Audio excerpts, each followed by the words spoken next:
So here we are with Celeste Compion from Meerkat Shui. Celeste, wonderful to have you with us. Do you want to give us a quick introduction about yourself? Thank you, Alex. I'm a dyed-in-the-wool crazy quilter. I think that defines what I am, and then I'm other things after that. I've been sewing since I was 5 years old, many years ago. But I've been a quilter since 1985. And in those days, I was in my 20s. I was the baby of the quilting group. And they became my instant big sisters and aunties. I'm firstborn in my family, firstborn grandchild. I didn't have those kinds of figures in my life in terms of big sisters. And so to this day, those Cape Town quilters are still my big sisters. So I learned quilting from them. And within 6 years or so, I had friends who said to me, you need to be teaching me how to do this. And I immediately started teaching very informally in the attic of our home in Cape Town. And I had been a high school teacher before. I'd had children and I was at home. And so this was my new little career that I was starting out. And it was interrupted by our family moving to Canada. Gosh. And so for several years, being a quilt teacher wasn't the same kind of income as being a high school teacher. I had to go back to a real job, which I did. And in 2013, I stopped high school teaching and started importing shweshwe from South Africa to Canada. And to promote it, I've been doing presentations and teaching and writing patterns and doing, in fact, all the things you do in a classroom, but as a business. And in a total coincidence, I realized a few days ago that I have actually bought Shui from you on Etsy in the past, in the distant past. So, and have it still in my stash. But tell us a little bit about the fabric, because it's not your average quilting cotton. No, it's definitely not. So it is a heritage cotton print. It is now made in South Africa since 1992. 1992, it became a South African product. But from the days of colonialism and the Industrial Revolution, it was a product made in Manchester in England and shipped to the colonies from cotton that was grown in the colonies and then manufactured in Manchester. And originally, in the time of the Industrial Revolution, it was the move away from people making their own fabric to purchasing factory-made fabric. And the fabric of the people, the hard-wearing fabric of the people in those days was indigo print. And that is the root of shweshwe. So when settlers were moving from Europe to other parts of the world, the clothing they were wearing is what they were introducing into the colonies where they went. In Southern Africa, you have people living in tribes, communities who've been there long before the British and the Dutch and the Europeans arrived, who were not spinners and weavers. They were hunters and herds people. And so they wore animal skins, and they did wear some blankets that they had traded with tradespeople from the East. With the arrival of European settlers, they brought with them their culture. And their culture was to cover your body.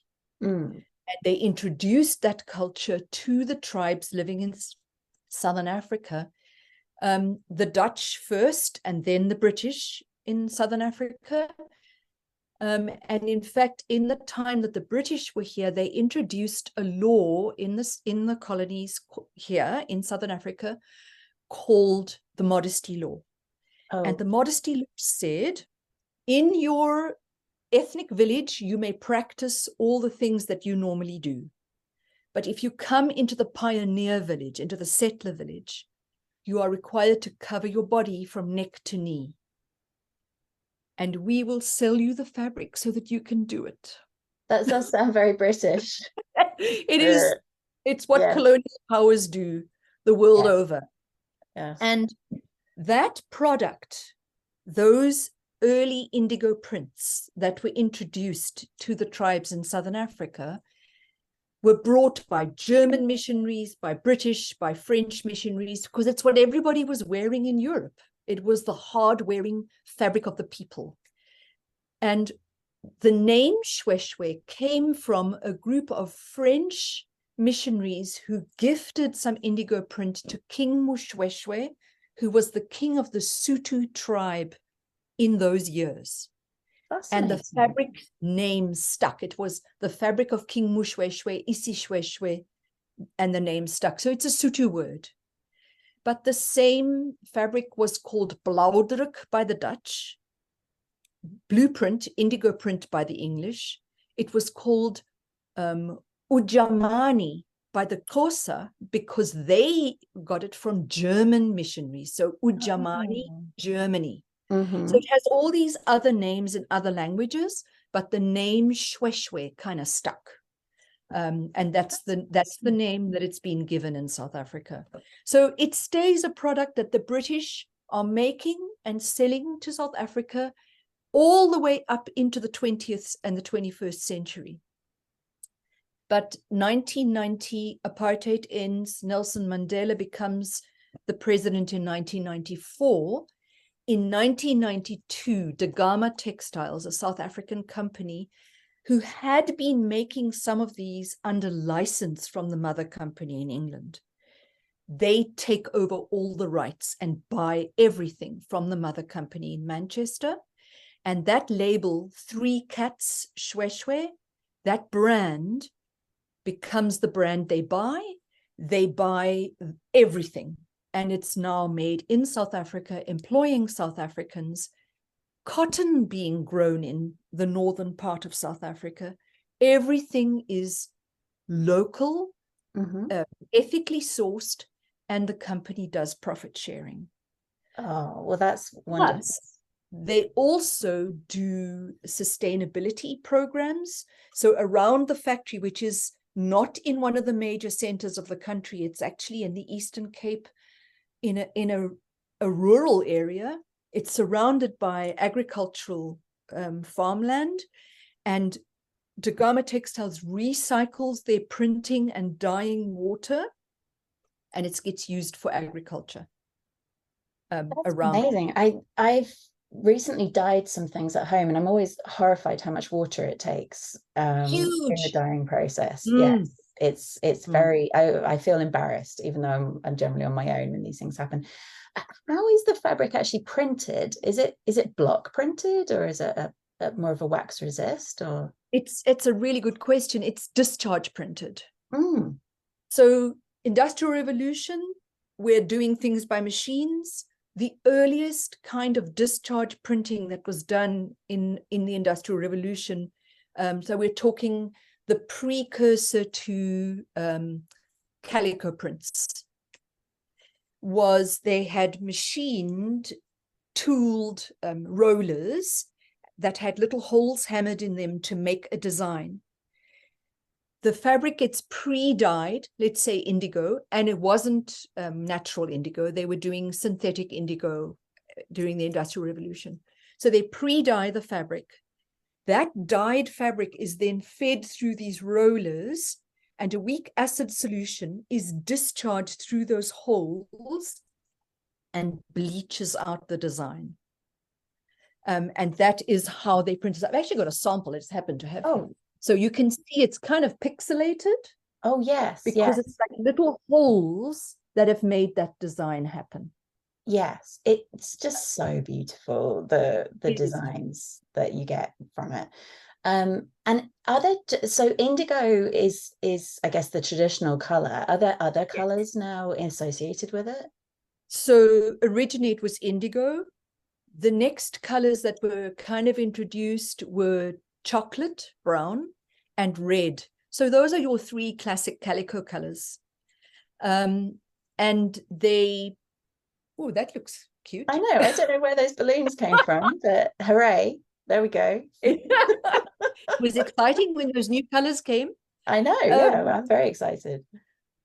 So originally, the producers of Shwe Shwe were also using indigo, chocolate, and red.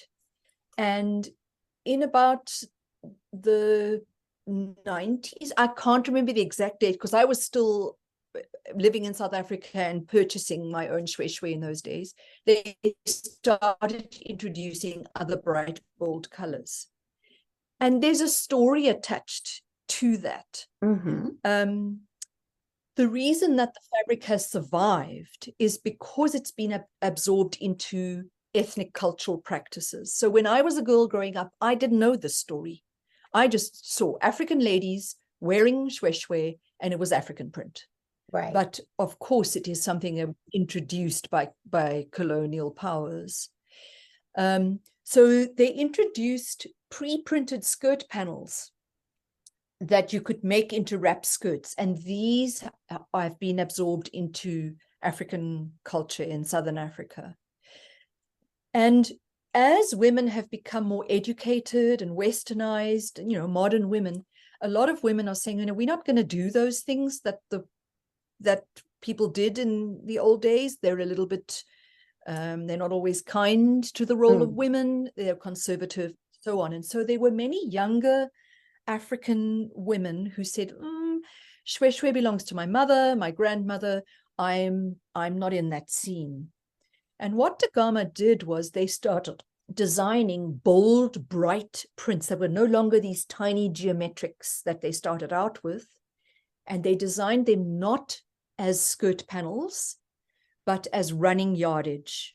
So that you could make whatever you like with it. So it hooked the whole population back. It is, the nickname of this fabric is now the tartan of South Africa. I love that. I saw that on your website, and I was just thinking that's such a good way to describe it. Yeah, it really has grabbed the psyche of South Africa. So if you look at the opening of Parliament, there will be people wearing Shwe Shwe for the opening of Parliament. Both the royal weddings of the two princes in England. Got more balloons. I don't know where they're coming from, but I'm all for it. It must be that wedding. Yeah. So the Prince Harry and Meghan. Yeah, Prince Harry and Prince William. Oh, forgot his name. They are closely connected to the royal family of Lesotho to this day. And the royal family always sends representatives to the weddings wearing Shwe Shwe. So that was wonderful. I had lots of customers texting me saying, "Oh, I'm watching the wedding and I'm seeing Shwe Shwe." That is amazing. So and I noticed that you've got some of the skirt panels on your store. And yes. How long are the skirts? I'm asking like as a shopper actually. So I was looking at it thinking, oh, that's a really good question. And it also gives me the opportunity to say that this fabric is still made on 36-inch wide looms. So the width of the fabric is old school, 36 inches. And those skirt panels are printed top and tail A-line across the width of the fabric. So it's 36 inches long. The fabric is very heavily sized, which is also a tradition of the old days, was to protect the cotton for journeys and so on. You do have to pre-wash. And when you pre-wash, there is shrinkage because the sizing is leaving the weave. And so you might end up with those panels being 34 inches, depending on how much sizing is in that fabric. Yeah, because I read about this on your website that sometimes when the size is removed, because I know we're familiar with most fabric will shrink a little bit when you wash it, but the shrinkage was only in one direction, and it was like 9% or something. It was so fascinating how the fabric could change from the size. Yeah. And it's really easy to do as well. You just wash it in warm water and dry it, and that's it.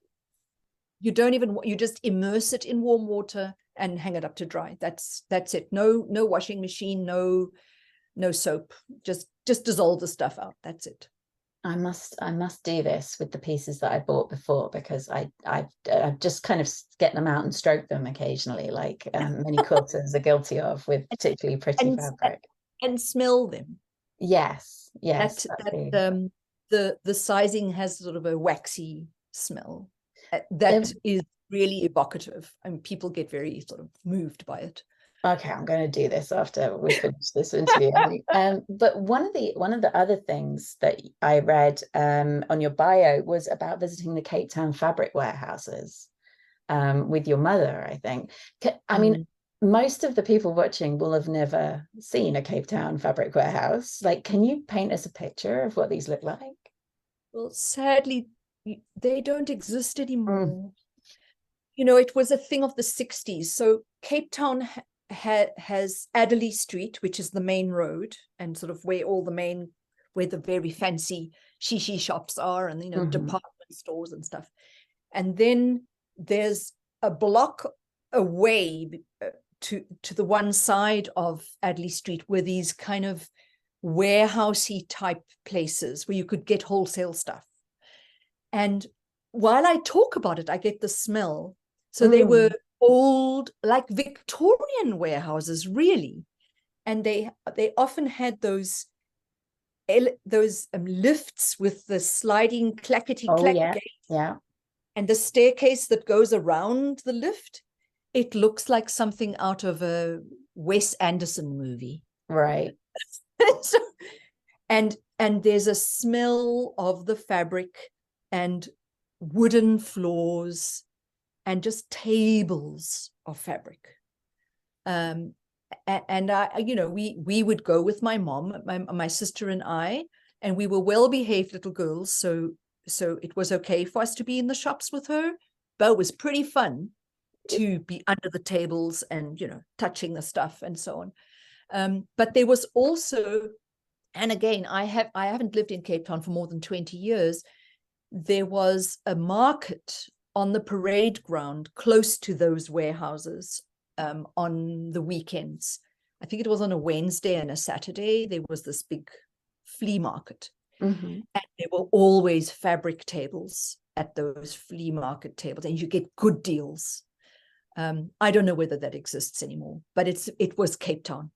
Yeah, no, it reminds me of bits of London where there used to be these kind of warehouses, and then also the markets, like Dalston Market is one that was still selling fabric on tables when I was there. Well, I haven't lived there for more than 10 years, but it was back then. So yeah, thank you. That definitely painted a picture. Let's talk about your background there behind you, because you've got some beautiful things. I'm fascinated by the flags. What do they represent? So during the pandemic, I had an online group that met every Friday to stitch and visit together when we were all stuck and couldn't go anywhere. And this group has really bonded. And during the year of the pandemic, during 2019, there was a sort of a discussion in the group of, why don't we do something together? Why don't we do a project? And it kickstarted me to create a block of the month, which I called You've Got a Friend. And in the block of the month, there were blocks representing thimbles and sewing machine and, you know, the zooming computer and so on, all the things that bring us together as sewers.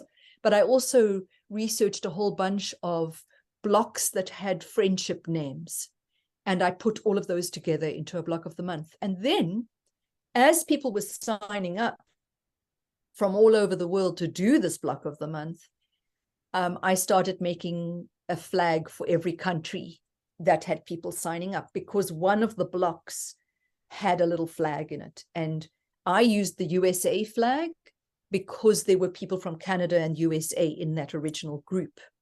But other people decided to put their own flag instead of the USA flag if they were from other countries. So that's what this is behind me. They were supposed to go into the backing of the quilt when I made it, completely forgot. So it's going to become something, who knows what. Oh, but what a marvelous memento of that block of the month. And have you done other blocks of the month since then? Subsequent to that, I've had a ball, and I've always made it free. I do sell a kit. So if people want to purchase a kit, they can do that, but the patterns are free. And I had a ball, so I decided to do it again. So I've just finished this year's block of the month, which is called K-Drama Drama, because I am a Korean drama fan / addict. And in one of the dramas, I saw an art wall with some interesting designs on them. And I Googled and found that it wasn't actually, the art didn't belong to anybody. It was just done for the show. And so I've used that as an inspiration. And I recognize the inspiration to make another quilt, which is the K-Drama Drama quilt. And a lot of these things are posted on my Instagram account, so people can see them. So what are the characteristics of a Korean drama? Because I've heard of like novellas and stuff, but I don't know about Korean dramas. How much time do you have? So the thing about Korean dramas is, and I'm obviously, I think I'm in the right demographic. I got so into it that one of my sons was very worried about me. And so he Googled, what is it about K-dramas? And the thing that is the salient connection is women write the shows. It's written by women.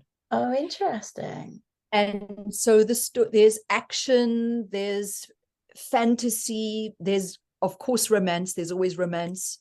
But there's a wide range of things, and they cover topics in real life that make you think. And you know what I've also found is there was a time that I'm also a Jane Austen fan, and I have all the Jane Austen books and all the Jane Austen movies. So I rewatch them. Do you notice a trend here? And the kinds of elements that you see in Jane Austen stories are the elements of a K-drama, but set in modern times. So, and I think that's part of what hooked me. The other, and I'm just going to mention this here because I just was fascinated by this. So I've done a lot of research as well about the whole phenomenon of the K-dramas, and that particularly during the pandemic, they went global. And the whole world became watching them too, because they've been huge in Asia. They've always had a huge Asian following. So the budgets are really good. The costuming is amazing. The stories are well written. But the ability to hook your emotions is phenomenal. I'm like a child when I watch it. I gasp. I laugh and I cry, like without abandon, with abandon. Just unbelievable. The emotions, they really hook your emotions. But there is this phenomenon of women from all over the world in their 20s who are now visiting Seoul to look for a Korean husband. Oh, so it's really inspired by these guys in the K-dramas who are unreal. I visited Seoul briefly, just for a few days when I was living in that part of the world, and it is an amazing city, but it never occurred to me that I should be looking for a husband at the same time. I'm kind of kicking myself now. It's a weird thing, and in fact, there is a trend amongst many Korean men saying they feel pressure. Oh, those poor men. The K-drama phenomenon. Oh my goodness. Okay, well, I'm very glad I asked, and I'll find some K-dramas to sample later on. Are you continuing with the blocks of the month? Because of course we're filming this in November, but it'll be going live in January.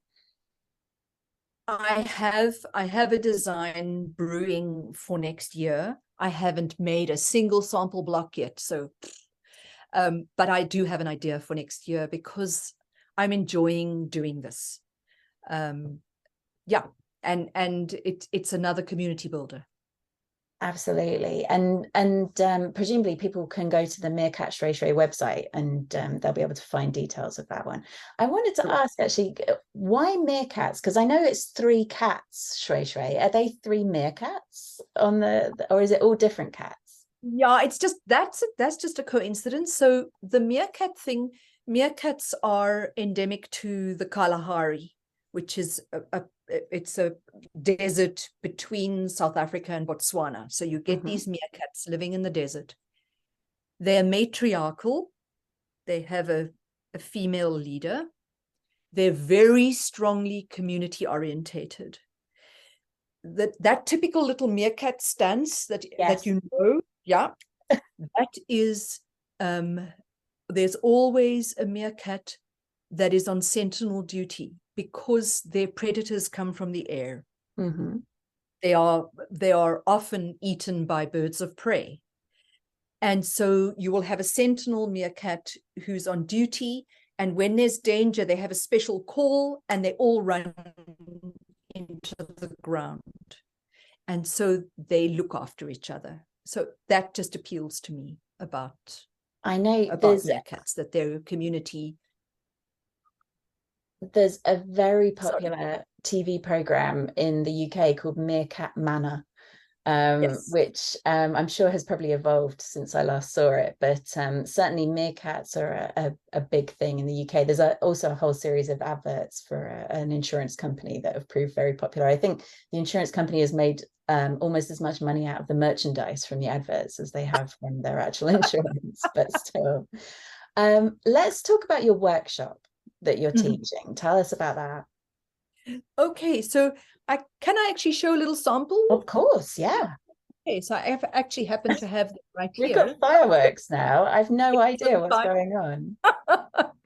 So these are little coasters made with Japanese folded patchwork. And I absolutely love doing handwork. Hand stitching really appeals to me. I'm a hand quilter, and I do a lot of reverse applique as well, a lot of hand stitching. And the idea that appeals to me with this project and with all Japanese folded patchwork is that you can use up your scraps. So I do franken batting. All my scraps of batting, I just zigzag them together, and then I can make up little pieces that I can use for projects like this. So it's a bite-sized project. You'll be using scraps and making these little coasters. But on my website, I actually have a kit to make a bag with Japanese folded patchwork, different shapes. So it's a precursor. If you love this, you might be interested in the bag as well. Absolutely. And I've seen the bag pattern, and it does look absolutely adorable. They remind me a little bit of cathedral window blocks. Yes. Which is another technique I've never tried, but I've been wanting to try this one for a long time, so I'm very much looking forward to it. One thing I'd love to talk to you about is your current inspirations, like who you being inspired by within the quilting community or within the wider art world at the moment. The one person that will always inspire me since my 20s is Kay Fassett. I am a knitter, and I do other things as well besides quilting. And so when Kay Fassett's knitting stuff hit the world in the 80s and 90s, it was the 90s, I made everybody got those jerseys from me.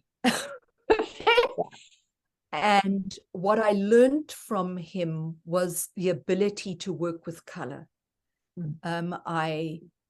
His talking about color and the way that he works his patterns in basically binary. You have a background and a foreground, and you can make all kinds of things happen in the background and all kinds of things happen with the motifs that drop into it. It's scrap work. And it shaped my understanding of working with scrap fabric and working with color. So I also teach a color workshop, but K Facet is my guru. And I was thrilled. I'm total fangirl. He came to Canada when I was new in my company, and he did a workshop at a store close to where we live, and I attended, and I used shwe to do his workshop. I did put some K Facet fabric in as well, but it was lovely to meet him and to work, to be in that class, really, like, and I think from a wider art perspective, we've just come back from a holiday in France, and we spent some time in Arles. And if you're in Arles, you see Van Gogh's work. You see the inspiration of Van Gogh. Yeah. And I know that some of his inspiration was because he had some problems with his eyes that made him see color in a certain way. Well, I'm sorry that it was that problem, but I love the way he works with color.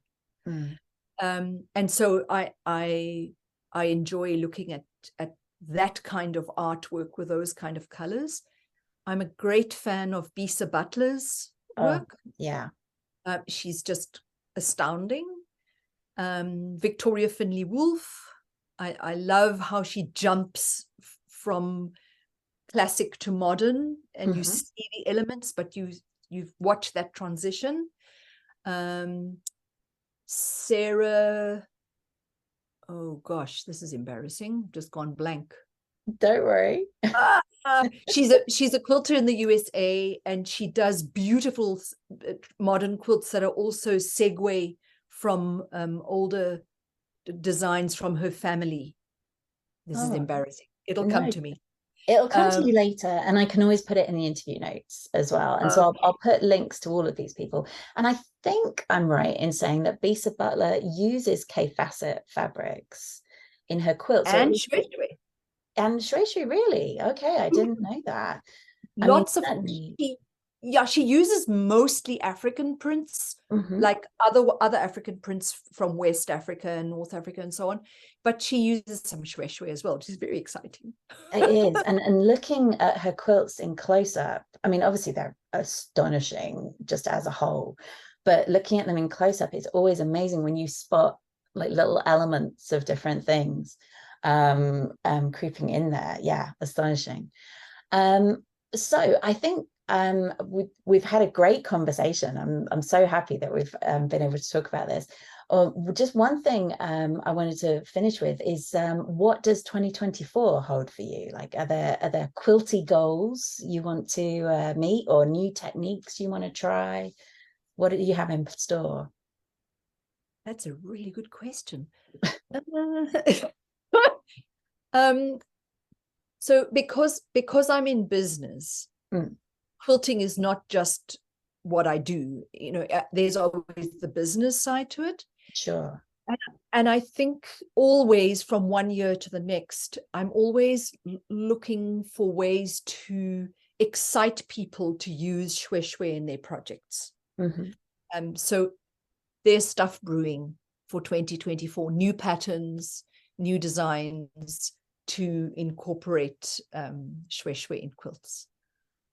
Very exciting. And of course, we've got the bonuses and the giveaways that you're running, which will introduce people into these patterns and these designs as well. So thank you very much for those. It's been an absolute pleasure talking to you. Thank you so much. And really looking forward to watching your workshop.